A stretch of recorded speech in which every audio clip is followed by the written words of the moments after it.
songs, let me tell you about a friend. It's Craig LeBlanc, where the good times never end. Talking Parks and Rec, it's a show you gotta know. Welcome one and all to the Daily Parks and Rec Show. It's the Daily Parks and Rec Show.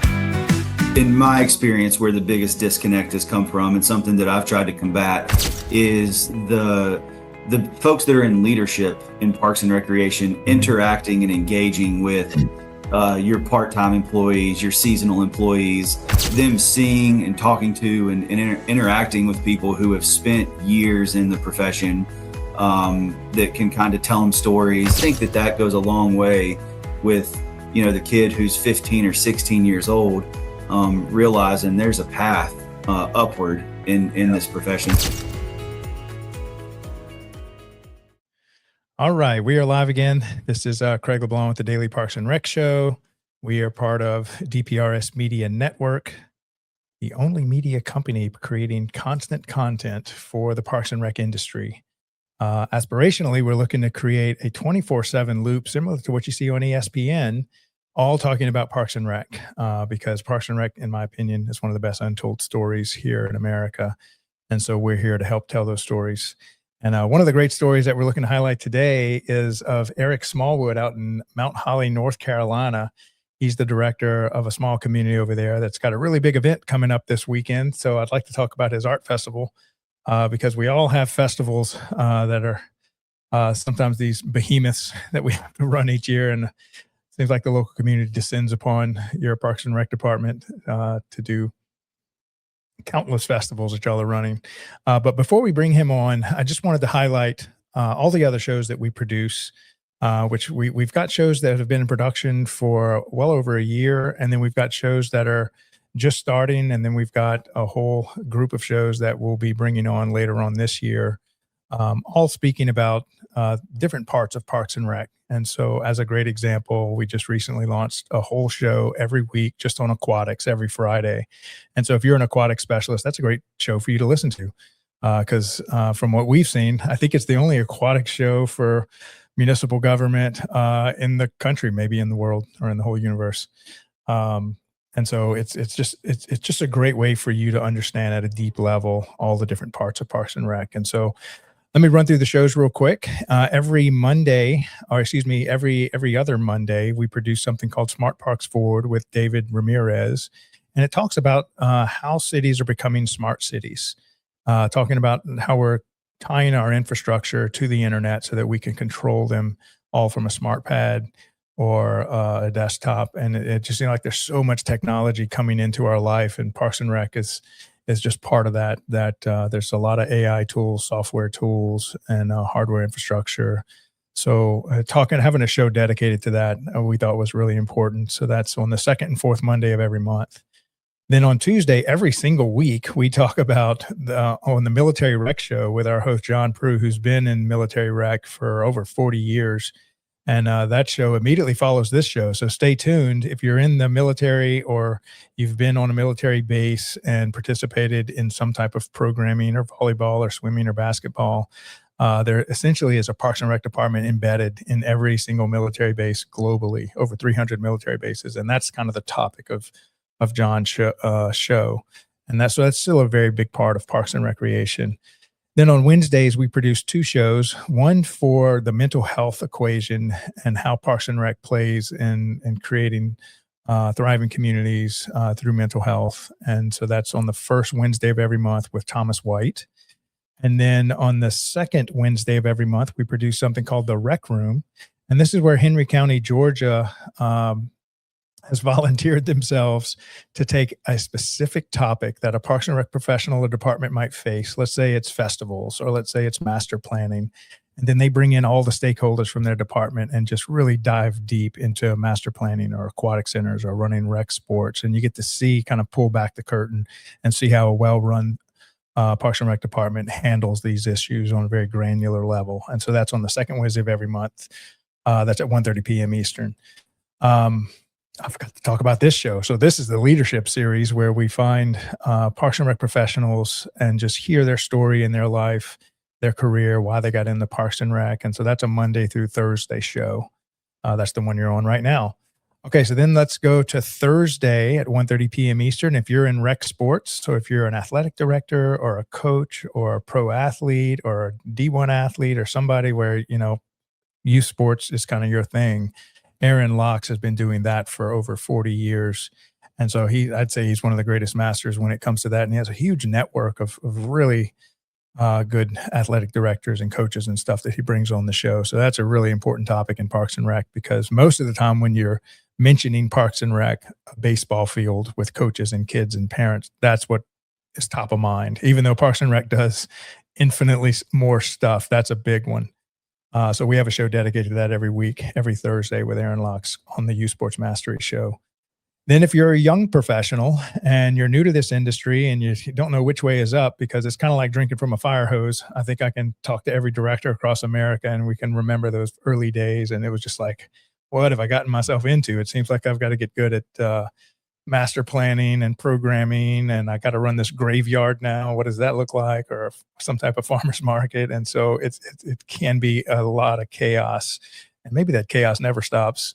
But definitely in your first 1 to 5 years, it's nice to have a network of other people that are kind of in the same boat as you. And so we created the show just for the Young Professionals Network. That's every Thursday at 5 p.m. So if you're a college kid or new to the industry, or even if you're a professor that teaches this industry, or if you have an internship program inside of your department, that's kind of the show for you.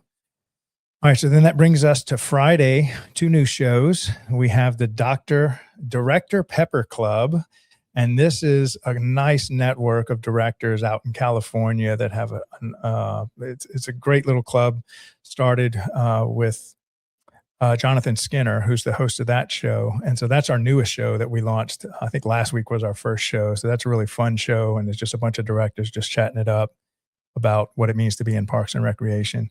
And then our final show of the week is the Aquatics Life. And so this is with our host, Wesley King. And similar to all the other different components of Parks and Rec, aquatics is just a beast. So if you have an aquatic center, you know exactly what I'm talking about, managing all these it's almost like managing a small version of an entire Parks and Rec department inside of aquatics. And so we have a show that we produce that talks all things aquatics. If you have not listened to that show and you're in aquatics, I promise you can pick a show that we've produced there and you're going to get something out of it, because Wesley and his team do a great job talking about aquatics. All right, so that's all I have for y'all as far as the show lineup. Carlo, why don't you go ahead and run those transitions and 500th episode promo video that Chris made for us, and then we'll come back and start our conversation with Eric.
It didn't start with a big studio.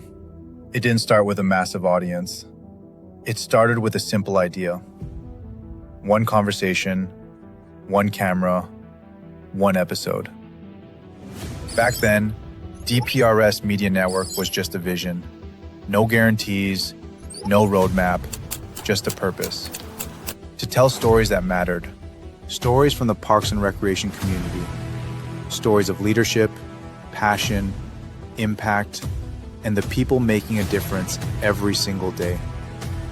Episode by episode, that vision began to grow. More conversations, more voices, more people who believed in what we were building. What started as a show became something much bigger. A place where people felt seen. A place where ideas were shared. A place where the Parks and Rec community could connect, learn, and inspire one another. And today, we celebrate a major milestone.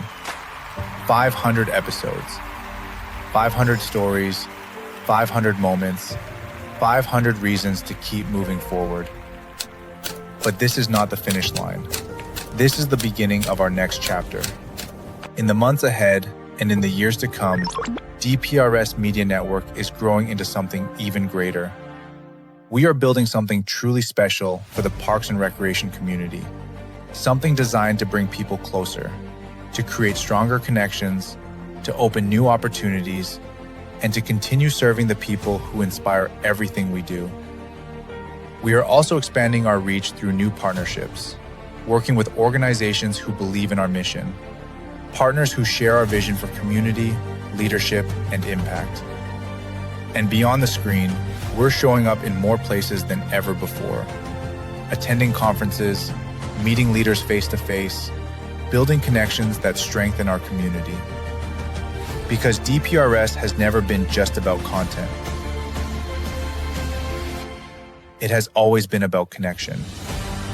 To everyone who has been with us, from episode 1 to episode 500, thank you. This milestone belongs to all of you. Here's to how it all started. And here's to everything still to come.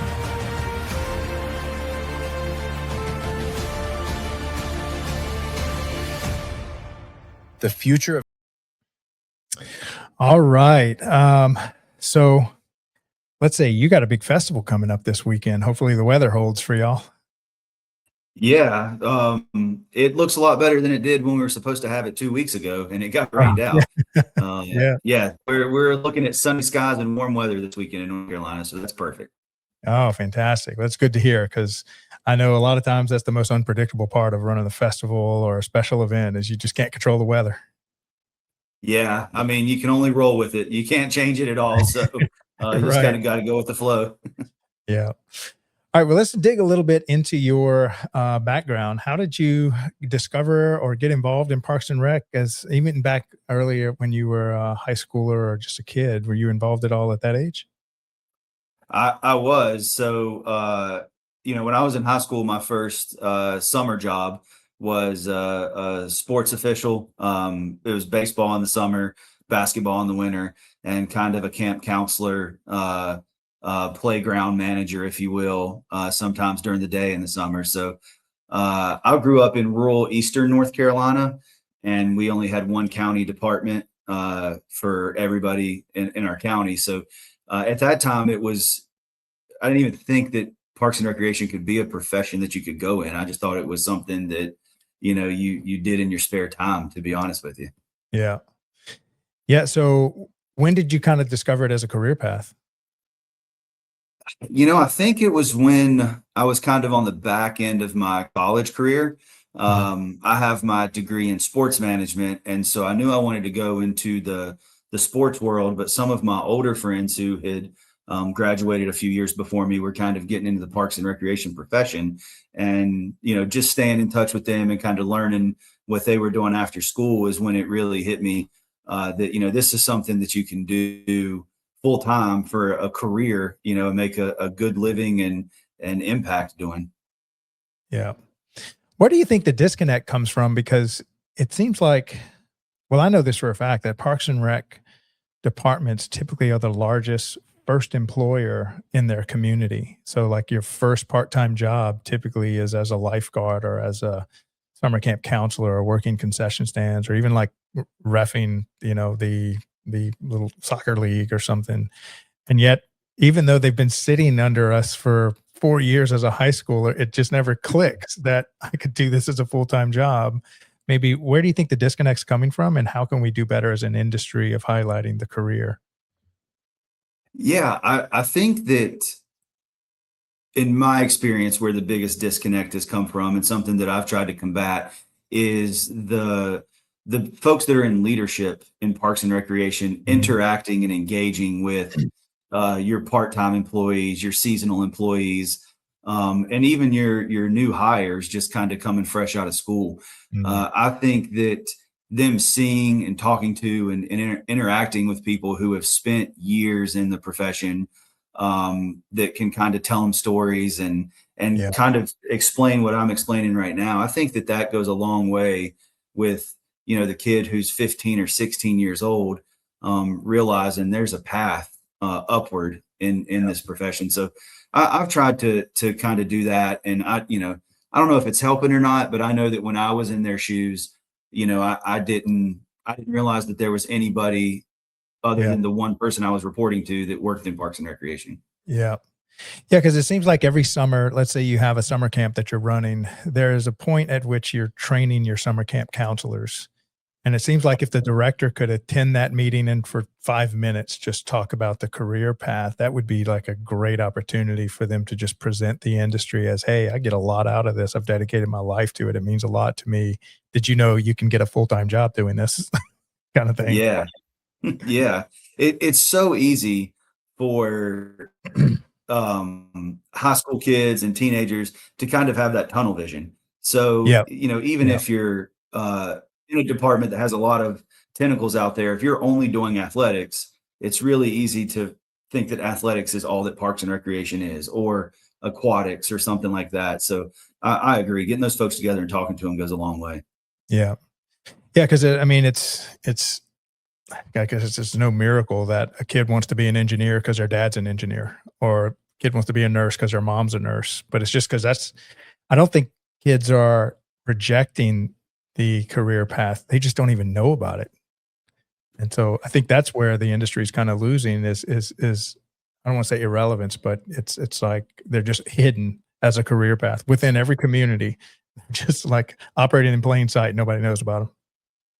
Yeah, and it's tough too because a lot of people's first interactions with Parks and Recreation departments when they're kids is stuff that is fun, that they enjoy, that they Right. love. And I think that, at such a young age, most kids or people get ingrained in themselves that work isn't something that's fun. Work isn't something you Oh, are yeah. necessarily supposed to enjoy. So there's no way that this is a job or that you can make a Right. profession out of this. Right. Yeah, because I think most parks and rec professionals, when I ask them why you do what they do, they're like, "Man, it's number one, it's a fun job, and I can't believe I get paid for it. But man, I get to make a huge difference in my community. I get to build, connection. I get to build like a legacy almost. As you're pretty much in charge of building the community. And most people just it never dawns on them that this is an adult full time career job with great benefits. Yeah. Yeah, you just think it kind of happens, and I've seen adults kind of have that mindset too. That Right. hey, we just came to this festival and it just happened. This is awesome. Not there's six Right. months of work that went into it. Yeah. For those out there with jobs, your job does not have to be miserable. It doesn't have to That's be a soul crushing job. yeah, it's quite the change from when I grew up. Like my son gets to come and hang out with me at sporting events or festivals, or he gets to hang out when we're doing things with the community, and I think that he's seeing that, so hopefully other folks are too. Yeah. Well, while we're on the topic, let's dig a little deeper into what are the fun things you get to do for your community, and how has that been impactful in your life as something you get out of doing your job? Yeah, I think that you kind of hit the nail on the head a little bit ago. Any job interview I've ever been in, and they've asked me, what do you like most about Parks and Recreation? And it's Mhm. being able to have a direct impact on the quality of life of your Yeah. citizens. And I think that uh, everything that we do, and especially where I'm at in Mount Holly now, everything that we do is focused on community gatherings and Mhm. just seeing, especially in a fast growing area like Mount Holly that's just outside of the Charlotte metro region, seeing the community still come together and gather around something that you're doing, and maybe it's welcoming somebody to the community, or maybe it's seeing friends that you don't get to see as often. I think that is why I love what I do. And Yeah. there is a lot of hard work that goes into planning that. But, the day of, if you've got all your stuff dialed in and it kind of runs itself, you almost get to enjoy the festivities as well, Yeah. and really enjoy the fruits of your labor. Yeah. And I think as a good example, maybe you can speak on this is imagine you've got just soccer as a game with coaches and teammates, but only the rich can afford to attend this super elite whatever. And so most of the children in your community just get left out. And this is where Parks and Rec steps in. How do y'all step in, and what do y'all offer to the entire community versus the ones that can afford $15,000 a year of travel ball schedule? Yeah. We really aim to lower that barrier for anybody to participate in anything that we're doing. I've listened to a podcast one time, and it was about how travel ball is slowly killing communities. And Yeah. right, wrong, or otherwise, whether you believe that, it made a lot of sense that neighbors aren't playing together in rec leagues anymore. They're traveling to different places to play travel sports. So I think that getting the parents involved, getting the community involved, and really lowering that barrier, whether it's through low prices or scholarships or partnerships with nonprofits so that people can participate, that really is a sense of community that you don't get in other aspects of your life necessarily, maybe outside of schools. But to see the same folks come back and to joke around and to welcome new community members kind of to their tribe, if you will, that's just really cool. And to watch the kids grow up. I mean, that's to watch families grow up together and kids to grow up and be a part of it all is you can't put any money on that. To that point, I had Sky McKenzie over in Indianapolis, Indiana. He's one of their directors over there. And he came from that world of the elite travel ball, the camps. And from their numbers, he was in this for 10 years. He's like, the average parent is spending $15,000 a year for their child to participate in that. And so imagine if you've got like 3 kids, that's $45,000 a year for one sport. Yeah. And maybe they learn the game better and they're making friends and stuff, but you're lopping off a massive chunk of the community that could never afford that price tag. Yeah. I mean, compare that to our soccer program that's $60 for Mount Holly residents. Yeah. So if you play 2 seasons with us a year, you're paying $120 and everything's included. I mean, That's crazy. And you never know what kind of people or what kind of kids you're introducing to the sport that might turn out great at it or have a passion for it that otherwise would not have been able to experience it. Right. Yeah. And then there's so much that goes along with that when you're building community, you're creating connection, you're building lifelong relationships at these little soccer leagues or baseball leagues that typically people will carry with them for the rest of their life. And maybe they scored a goal and maybe they learned how to win or lose, but what they took with them forever is those coaching lessons and the lifetime connections that they have. Yeah. I don't remember the championships that we won or lost when I was growing up, but I do still have friends from those teams that I played on. And my parents still go to cookouts with people that they would coach with. So you're 100% right. Yeah. Let's talk about some of the other stuff that you do outside of the regular programming or rec sports or anything like that. Maybe talk about the festivals and the special events that y'all put on each year and how does that impact your community? Well, we have a great annual special event series, and I was hoping to come on here to talk about our largest event that was supposed to happen a couple weeks ago, but we're having it this weekend because of weather.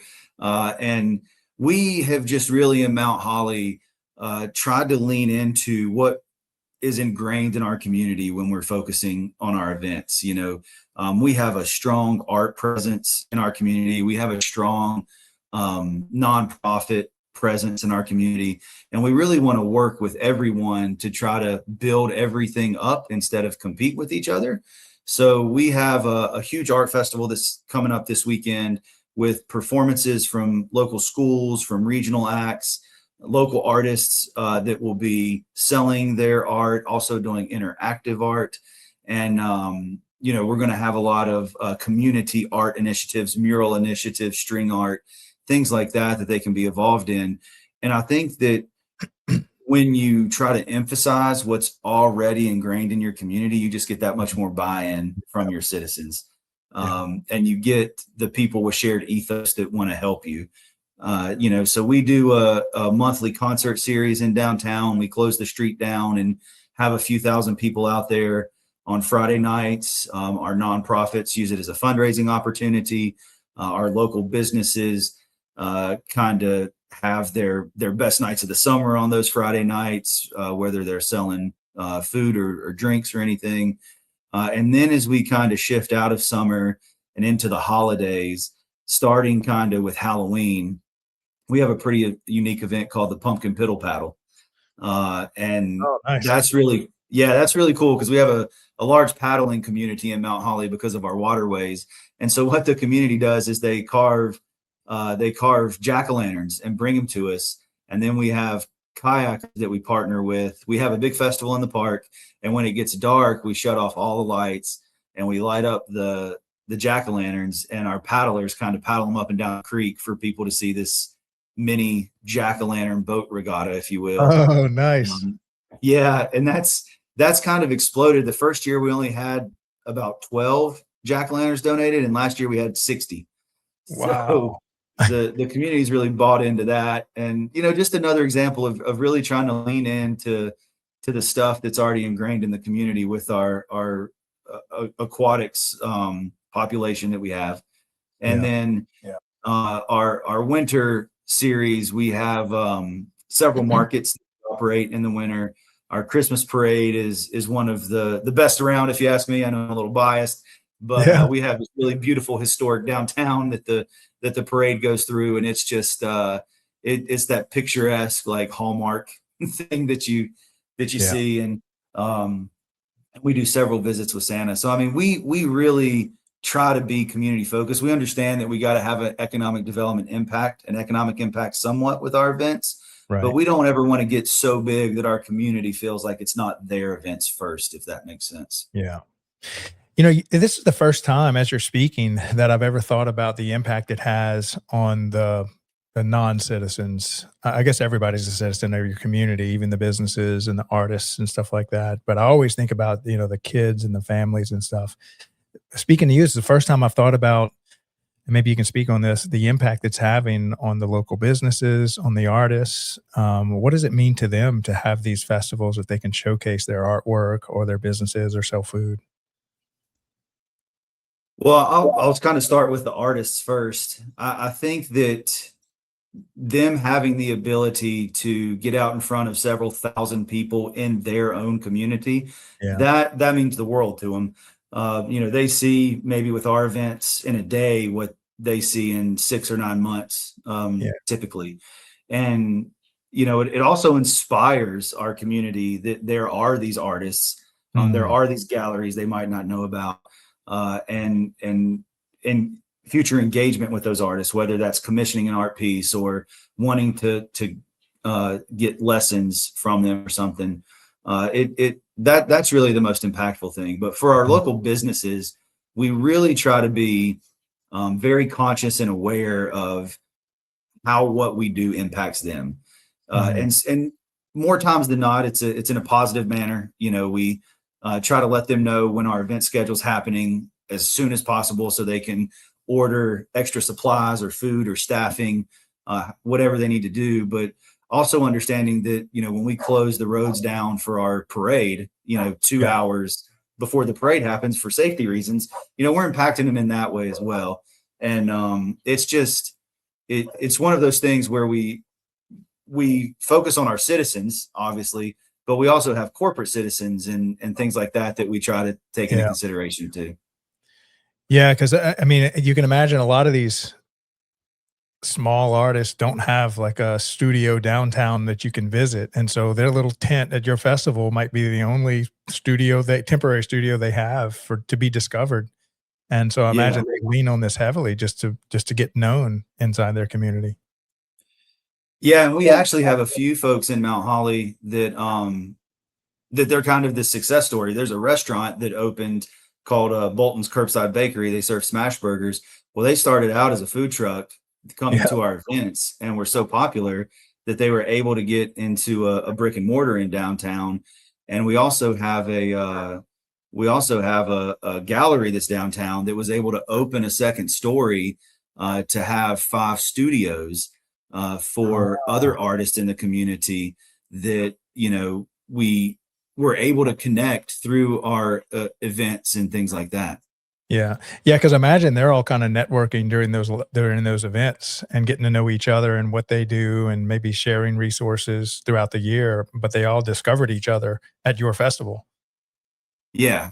Yeah. And I mean, it's being a community connector is something that we really strive to be. And whether, like we were just talking about sports, youth sports, and those memories and connecting neighbors and all that, but there might be businesses that could benefit from each other. They just need that kind of unique interaction or introduction to really understand, well, hey, I have a restaurant and there's this beautiful muralist that operates in Mount Holly. Let's see Right. if we can get them to paint a mural on our wall or something like that. Yeah. After doing 530 live shows throughout our entire network, I've never heard of that term community connector, but that really is a big chunk of what y'all do, connecting the community. Yeah, well, it's funny you say that. Mount Holly's motto or tagline, if you will, is connecting community and nature. No So, way. yeah, I'm gonna steal that tagline and share it with the yeah, industry. Because I mean, whether you're doing it in Mount Holly or somewhere out in Texas or California, you're essentially doing the same thing, is you're connecting your community. And I can't believe after all this content that we've made for the industry that that little tagline has never surfaced till now. It's not. wow, that's pretty cool, especially considering how much you guys have done. And I think Yeah. that every Parks and Recreation department is doing it. Yeah, It's they just are. the realization that you're doing it, you know? Yeah. Yeah, I mean, I early on noticed that y'all identify as community builders, the fun department, that kind of stuff. But I never realized till I was talking to you how important creating connection between your community and businesses and citizens are, and how that kind of manifests itself in the festivals and special events and programs that y'all put on. Yeah, that's definitely something. Yeah, it really happens organically Yeah, sometimes. yeah, But there's other times where, if you've done it enough, you can kind of put the pieces together and think, well, it'd be really nice if we could connect this folk with this folk, or this business with this business, um and kind of usher it along a little bit. yeah. But it's really amazing to see it happen organically. Yeah, that's fantastic. All right, we're going to take a little quick commercial break for our show sponsors. And these are two show sponsors that are completely immersed in the Parks and Rec industry nationwide and have been serving the Parks and Rec community for, gosh, decades. The first one is Outdoor Link. So if you've ever wanted to have a smart city, similar to how you have a smart home that connects your door locks and your, garage door opener lights and AC. Imagine if your entire city had that same connectivity with their splash pad or their bathroom door locks or their baseball field lights. And so this is what Outdoor Link does. They're helping to kind of upgrade, kind of like you upgraded your connectivity when you got a iPhone, and now you can text and doom scroll TikTok for the rest of your life. Well, they're helping cities become smart cities with their infrastructure. And then the other one is the National Academy of Athletics. They're a franchise model, but they have partnered with, gosh, countless Parks and Rec departments to take on those programs that they just don't want to run. And so imagine your community wants to do like a volleyball league or like a flag football league. They can actually run that turnkey for you and allow you to focus on maybe just the baseball league. But they'll also run all of your programming turnkey, even your after school care or your summer camp stuff. So they've been a really good company, and they both help us produce content. So Carla, why don't you go ahead and run those two promos, and we'll come back and finish up our conversation with Eric. In today's parks and recreation industry, communication, safety, and efficiency go hand in hand. That's where Outdoor Link comes in, delivering smart technology that empowers city departments and community planners to do more, smarter. Outdoor Link's platform connects and automates everything that keeps your parks running smoothly, from lighting and locks to signage, water features, Wi-Fi, and digital advertising. Control and schedule park lights for safety and energy savings. Remotely manage facility access. Coordinate fountains and splash pads. Provide public connectivity.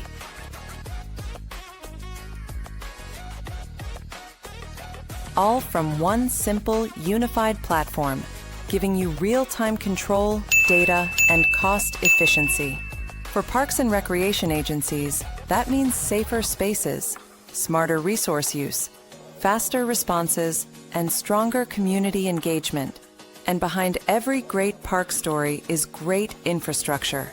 That's why Outdoor Link proudly supports DPRS Media Company, helping the daily Parks and Rec show amplify the voices of professionals shaping our communities every day. Outdoor Link, smart, connected solutions for parks, recreation, and beyond.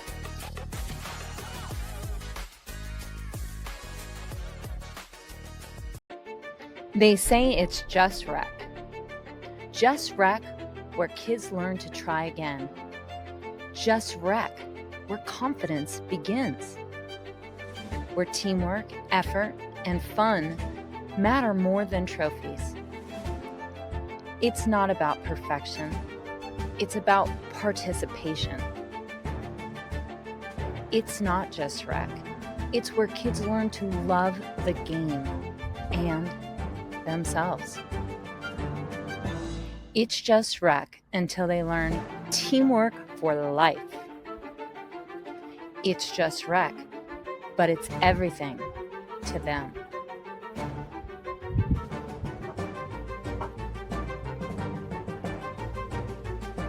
It's more than rec, it's a movement. It's just rec until you realize it's shaping the next generation. Together, we're not just running programs, we're building a culture of confidence, connection, and community. Join us. All right. So let me get you to help out our Parks and Rec community a little bit. If they were going to run an arts festival like you, what would be the kind of playbook you would give them just as a starting point? Let's say that they don't have an arts festival, but you're kind of advising them on, all right, if you're going to run your first year, here's like the first 10 steps or maybe the 5 landmines not to step on. Gotcha. Man, that's a good question. I would say the first thing that I would do is identify who your partners are. Oh, yeah, that's huge. Whether that's the school system, it might be art teachers at the school. There might be local nonprofits or even artists that might want to get involved. I mean, the more community members that you can have on your team or on your side in year one is really great. But then also kind of identify a place that it would be most impactful. Really, I think that. Yeah, I think that a lot of times it's really easy to say, well, we got this nice park over here, let's have it in the park, or we have this awesome field space, one of our football fields, let's set up pop-up tents and do it there. But I think that, while those things make for great community events and we do all of those, for an art festival, having it somewhere that can be really impactful, like a downtown, if you have that ability to do that, it is always great, because then you have the businesses that are on your side. They're bought in. One of the things that we're asking our businesses to do, and they are for this festival, is have a special dish or drink that you can only get the day of the festival to kind of showcase their own art, if you will. Right. Yeah, and then acting. The biggest landmine, and this is not just for an art festival, this is for anything, is acting like you're the smartest person in the room. Avoid That'll doing that every time. Yeah. I mean, I think that hearing out ideas is such a great thing. I mean, I've been places where ideas have got shot down as soon as they've been said, but I think listening to people's ideas and really kind of trying to break them down over a few days before you make a decision one way or another is just amazing when it comes to the success of an event. Like it gives people the feeling, and they do really have a say-so and an impact on the event, but it also lets you to be able to think creatively and kind of get out of your own tunnel vision, if you will, and think of some things or do some things that like I might not have thought of on my own. So those would be the first things, like, especially when you're dealing with an artistic community. There's so many creative people out there. Let them Oh, be yeah. creative. Yeah. Yeah, I never realized that you've actually got at your disposal, if you take advantage of it, some of the greatest artistic minds in your community. And so when you ask them the question of, "Hey, what any ideas on what we could do better to make this more impactful?" Or, "What would you like to see?" I mean, you're just deploying all the artistic minds of your community on that question. Yeah, and the going back to our restaurants and local businesses, that was an idea of one of our leaders in one of our nonprofit art in Mount Holly. Like, they were the ones that said, "Hey, why don't you see if the businesses can do this?" And they really seem to have bought into it. Yeah. And I guarantee you, I would not have thought of that on my own. Right. Yeah, because Parks and Rec professionals are susceptible to that same tunnel vision that we're just trying to run a show by the numbers, check all the boxes, but they're really not in that creative space. And since they're not vendors and artists themselves, they have a hard time seeing it through their lens, which could be very valuable to how you would run a festival. Yeah, I mean, we know as professionals what works and what you have to do to run a Right. festival. Right. The permits, the insurance, the Yeah. police presence, the closure of roads, all that stuff. But the folks whose livelihood depends on this, the artists and the vendors that are at these festivals, they see what makes them successful. Yeah. Hey, they can say, "Hey, we went to the Strawberry Festival in South Carolina, which isn't far from us, and they did XYZ. Have you ever thought about doing XYZ? Oh, yeah. Maybe we can only do X and Z where we're at, but it's stuff that we might not have thought of." Yeah. So I think listening to that feedback and really taking it to heart is a great thing. Now, how do you communicate with them outside the day of or the weekend of? Do y'all have like a meeting the month before, bringing in all the vendors and the people that are going to pitch a tent over there? Is there some type of communication that y'all? I mean, obviously y'all are communicating them sometimes throughout the whole year, but do y'all bring them all together in person? Well, yes, it depends on the event. So for our Piedmont Arts and Cultural Experience, PACE for short, that we're having this weekend, we really have identified volunteer coordinators, if you will, Mhm. for each area or each medium of what we're doing. And we get them together and we communicate with them, and then they kind of disperse that information to the groups they're in charge of. Mm. And that helps a lot, because we're not now dealing with 150 different vendors trying to Right. get everybody together. But it also helps those different smaller groups feel like they have that really tailored attention just to them. So if you're a vendor, or if you're a gallery downtown, or if you're a restaurant or a street performer or a busker, you're not getting this mass blanket communication. Yeah. You're getting a communication from somebody who is specifically speaking to you. And again, I think that's something that uh, really shows people that we're trying, and that we really value them. Yeah. Yeah, and these are huge events that have a massive economic impact. I used to run a little boys club called Leadership Training, and it was just kind of for young boys to try to do little businesses and stuff. And we ran what was it, like a sausage po' boy booth at their strawberry festival. And this little town of Ponchatoula, Louisiana, puts on an event that 500,000 people show up to, and the city has like 8,000 people. So, I mean, it just takes over. But that we had to show up like the month before as a vendor, and they just give you your to-do list and how much whatever electricity you need.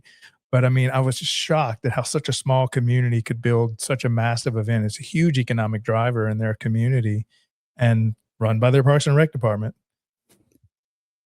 Yeah, that's amazing. We're not at that level by any Yeah. means with what we're doing, but I think that it is that these events over time become ingrained in the Yeah. community, and people see that it's so authentic, and such a great experience, that they will travel to come to Oh, them, yeah. and the community will support them, and it's just it's really something to see, especially as it evolves from a year one to a year 20 or Right. 25, if Yeah. you will. Yeah. Yeah. Yeah, and that's them. They're sitting on a legacy. I think their 50th year running, where it's just like a snowball effect. Like the previous year builds on the next year, and it just keeps going and going. Before you know it, it's like a statewide event almost coming to this, all descending on this small town. And that's the opportunity you have to just run a high quality event to kind of showcase the whole city. Yeah, and I bet the town looks forward to it every year. I'm sure there are folks who are like, "Man, traffic or Oh, yeah, people they were do. taking a vacation," but Right. I mean, those just the anticipation of stuff like that can get so much good energy going in a Oh, yeah. community. So let's talk about volunteer management. How do you get volunteers? What's the work that is that's good for a volunteer to do? What do you have your volunteers do? Let's talk about the whole volunteer equation. Yeah, so volunteers are always super tricky. I mean, volunteers are great, and I don't think that our department, could run without volunteers. Um, and they want to be involved, and they want to help out.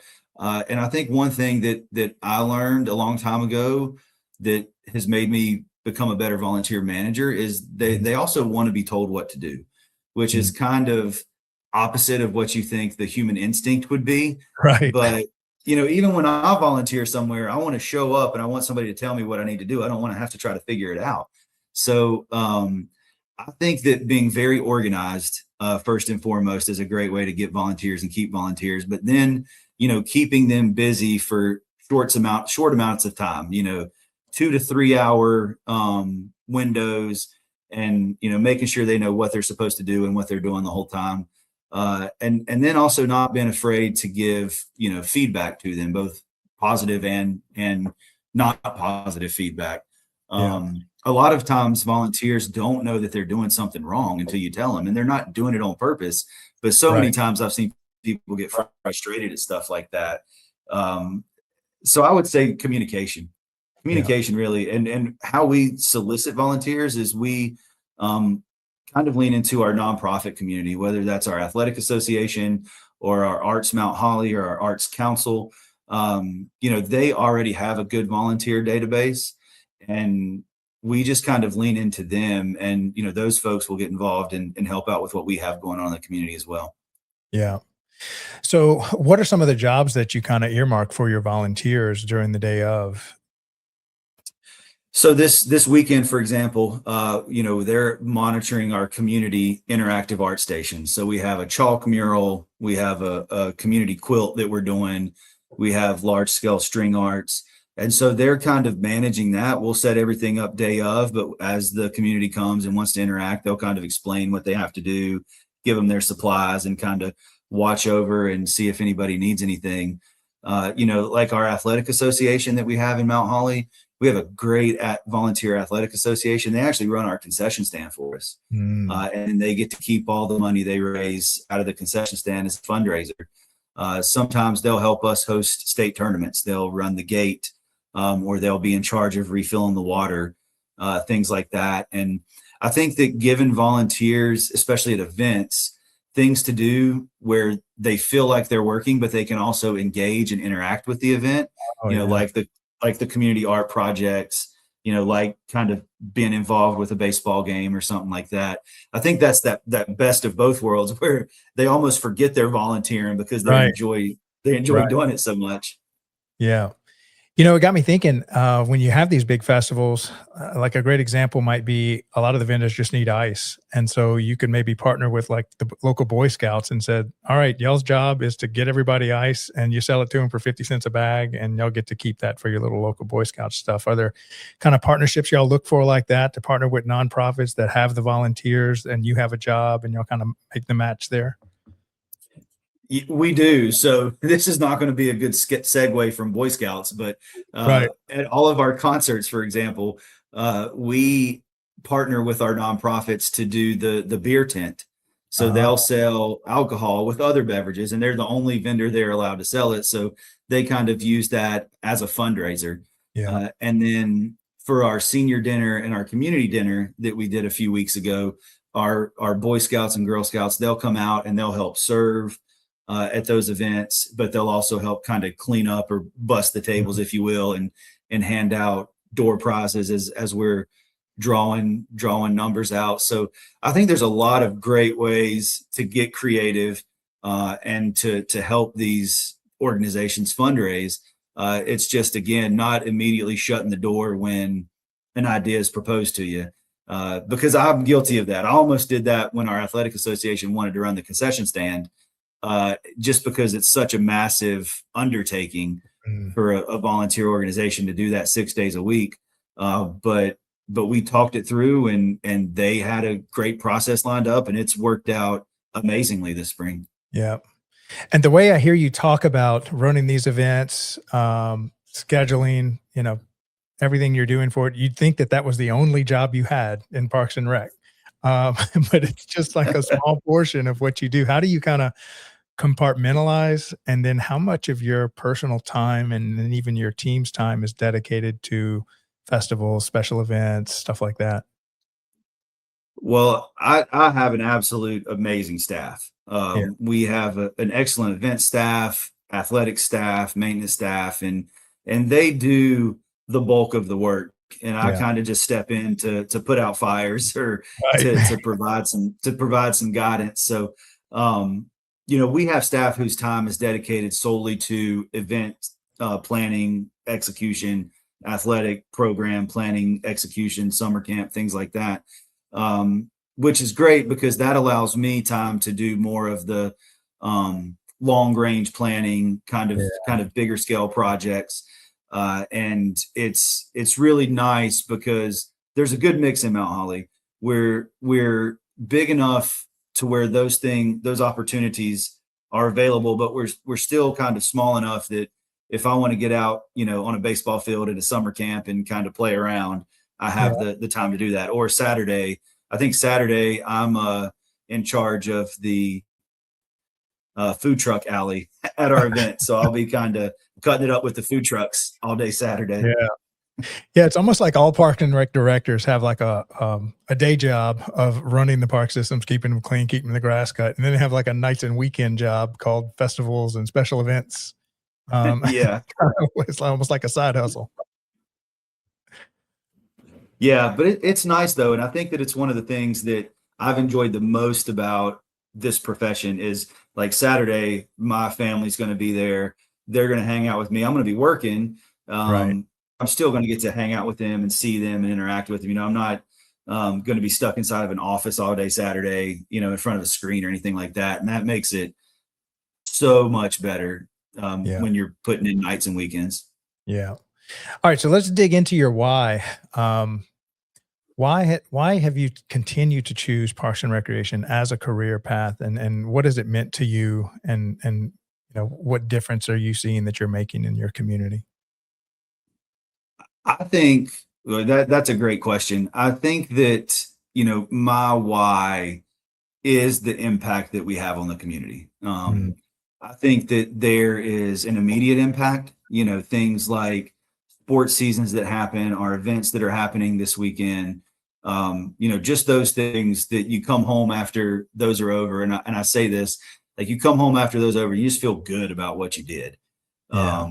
There are days that I just come home from work and I just feel good about what happened that day.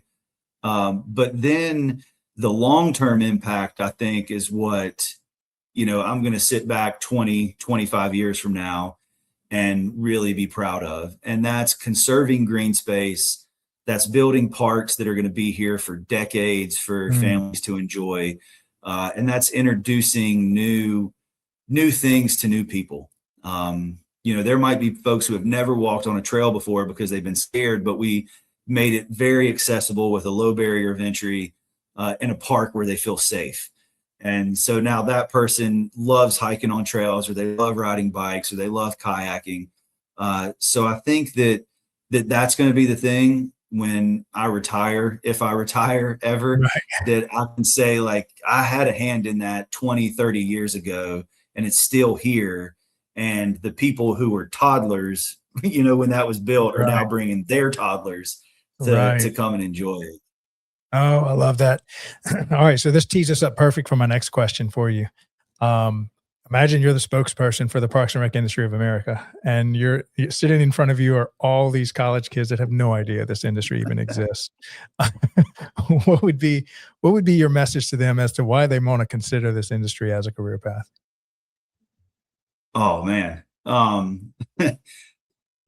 Well, I guess that my first thing that I would say is, what is your definition of rich?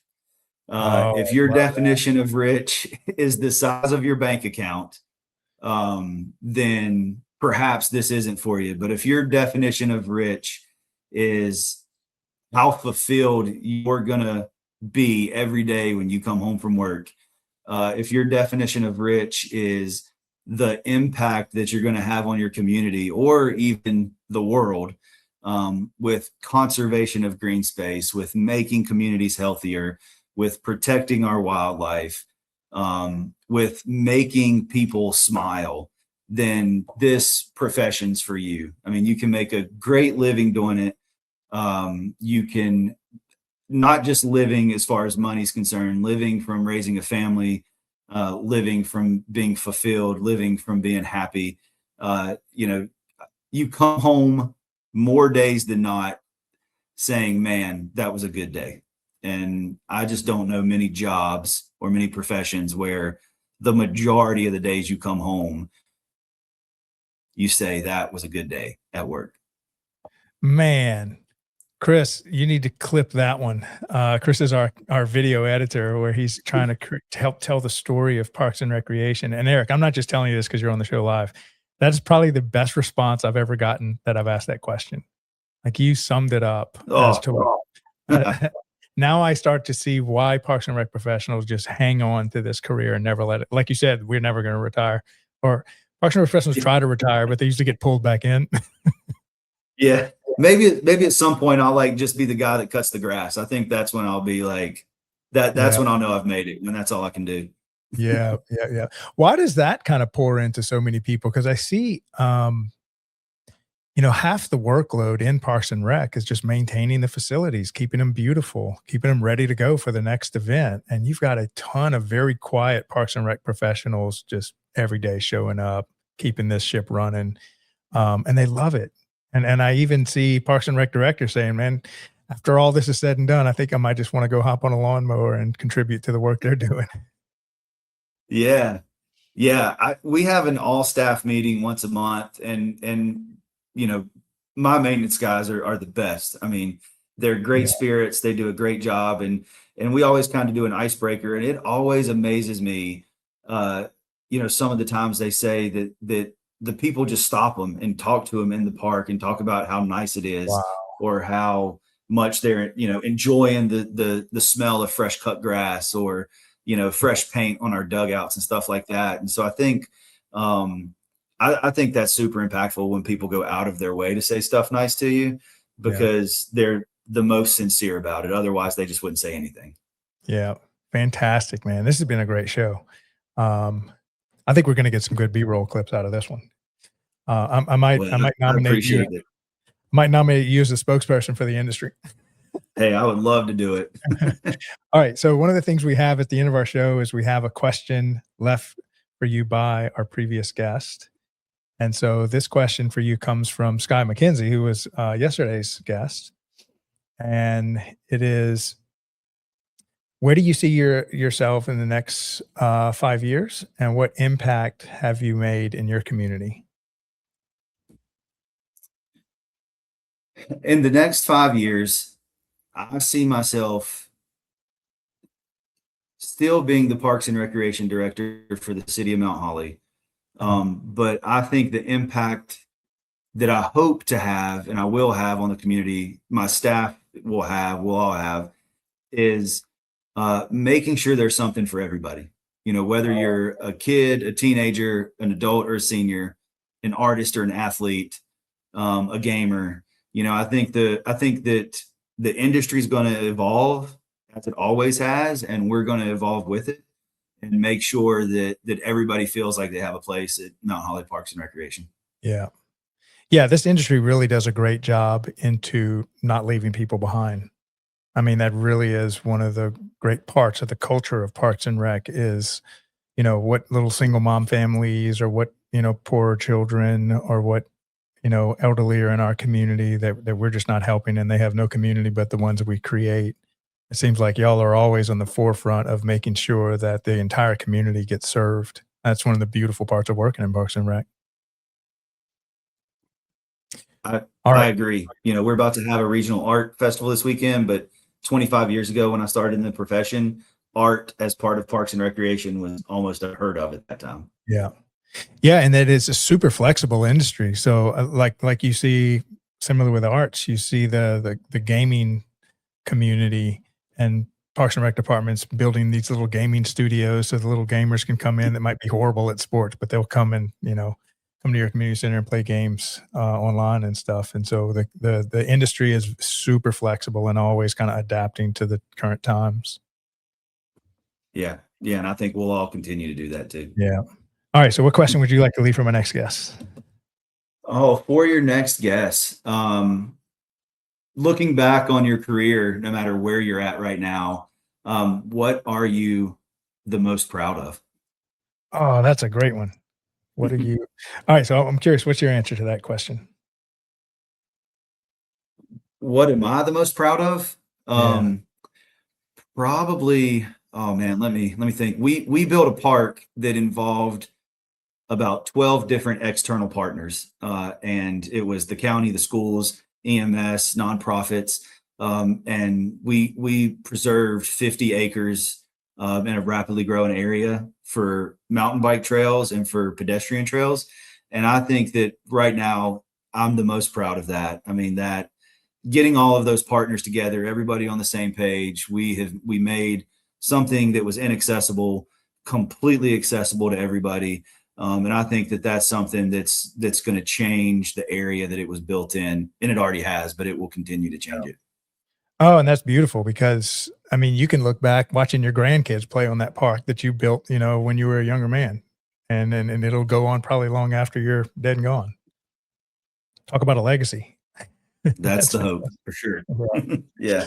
That's been fantastic. Well, thank you so much for coming on the show today and sharing all your wisdom around art festivals. You might have some Parks and Rec directors reaching out to you saying, "How do I duplicate what you did over there in Mount Holly?" But yeah, appreciate you Well, coming on the I show. appreciate you having me, and I appreciate what you're doing for the profession.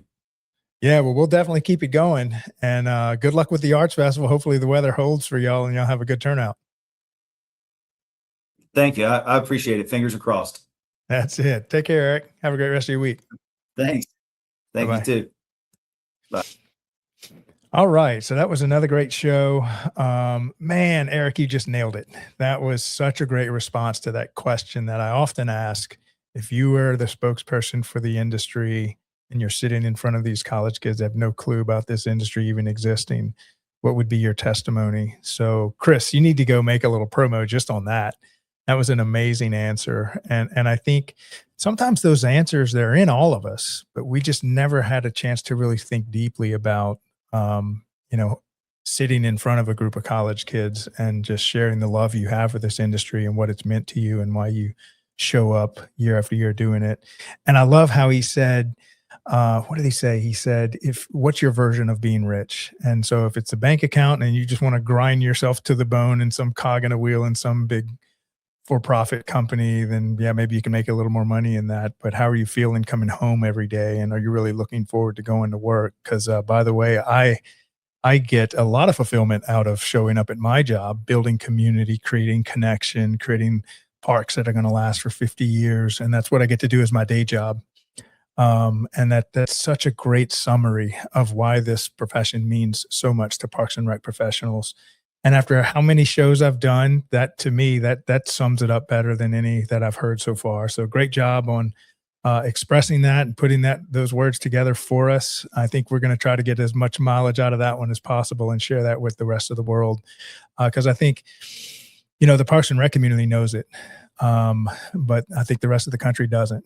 And when they look at Parks and Rec, they have no idea the work that this Parks and Rec community does for their local cities and building up these little downtowns and helping the art community and all the people that they serve. It really is a noble profession, and it gives so much back to the people that have the honor of working inside of it. So really appreciate all the work that you're doing, Eric. Keep it up. You're being a great example for the rest of us, and hopefully we can get that message out to the rest of the world, and so that we can have hopefully college kids beating down our door to get into this profession.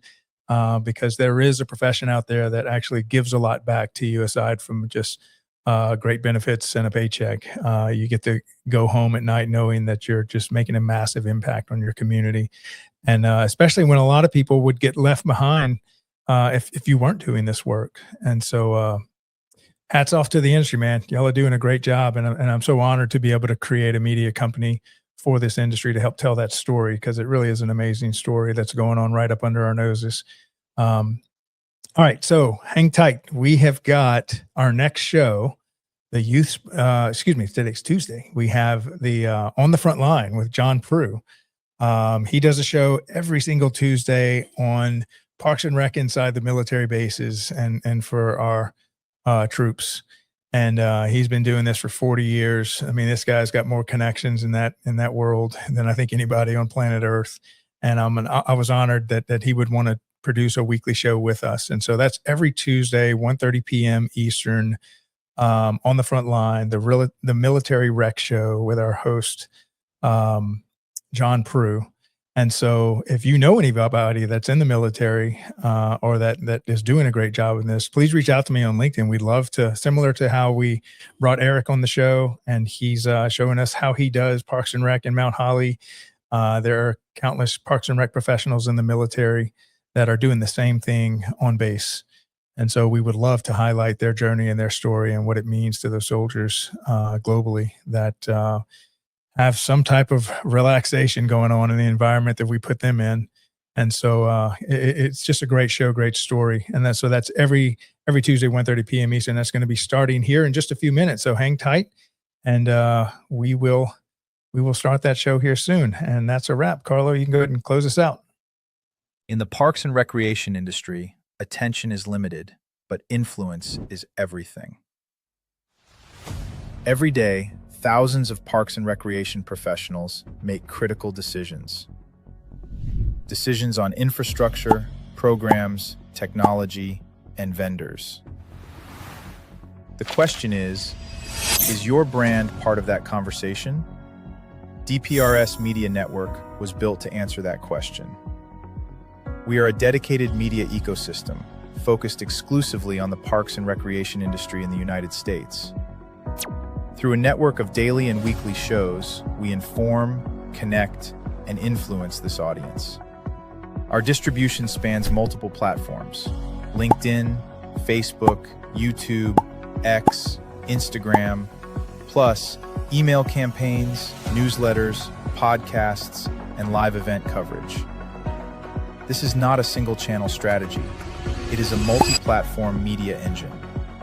Today, our network reaches over 214,000 connections, including 51,000 on LinkedIn, 64,000 on Facebook, nearly 40,000 email subscribers, and thousands more across podcast and social platforms.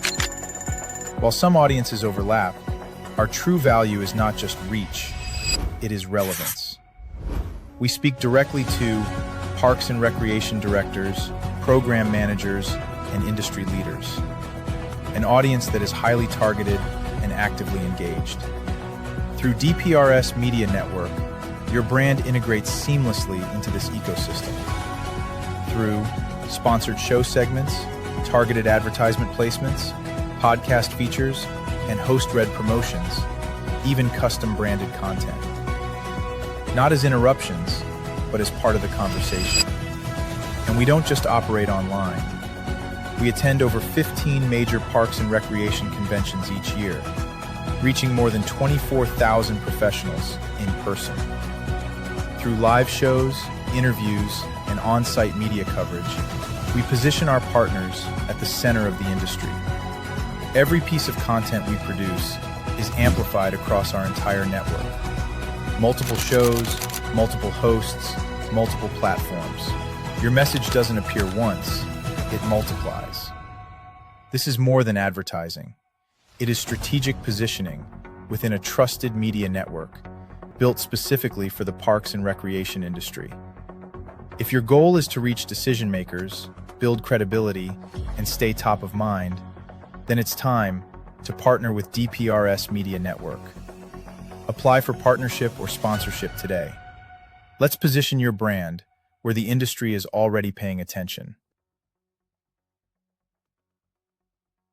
Are you a vendor, brand, or service provider ready to connect with the heartbeat of local communities?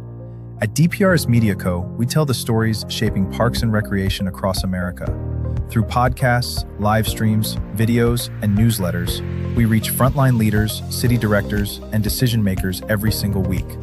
From youth sports and facilities to programming and policy, our audience is your audience. Sponsoring or partnering with DPRS Media Co. puts your brand in front of the professionals who build, budget, and buy for their communities. Launching a new product, growing your presence in public spaces, targeting cities, counties, or departments, DPRS is your trusted media partner. Whether you're in software, turf, aquatics, robotics, smart cities, or special events, partnering with DPRS puts your brand in the story. With commercials, interviews, social campaigns, newsletters, and live shows, we're your media team. Partner with us and grow your impact in the $200 billion parks and rec industry. DPRS Media Co. Stories that move parks and rec forward. Your audience is here. Let's meet them.